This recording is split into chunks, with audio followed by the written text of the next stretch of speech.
Jin di kargehanda bi qursan perwerdeya dirûtinê, nexçêkirinê û ciwaniyê dibînin.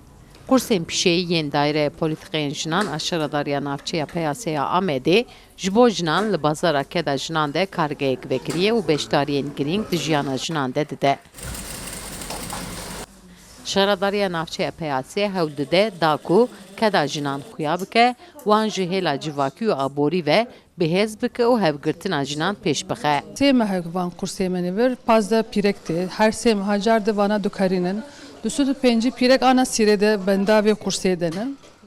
Êtên jî naxwazin herin zaten, pir kêf xweş in. Hem dirûn dikin, hem sohbet dikin, derdê xweş hevdûr dibêjin, pir kêf xweş in ji bo tên bir. Êtê naxwaze herin zaten ama imkanê me sınırlî. Piştî sê meha ê benda kursê disekin, mecbûr em diqedînin, yekê nûh ve dikin. Kursên tekstilê de destçêkirin, dirûtina culûbergan, torûk, kîs û herwekî din di kursa xweşikbûnê de bi giştî di sê heyvan de nêzîkî 30 jin perwerde dibînin. Armanca jinan jî yek jî ew e ku hînkirina karekê û firotina berhemaye. Ez tezetîm, me tev hevalîm zan an nizanî ezim. Ez înşallah hîn bibin ve eşt têm vê dervayê mehkî min qediye. İnşallah hez dikin hîn bibin em ji xwe belkî cîkî vekin. Van evkî atölye vê derhanekê de derkî ji xwe îşkî belediye bidêm em ji xwe vê derê karkî bikin burada. Ji bo zarokêm çar hevhene dixwînin.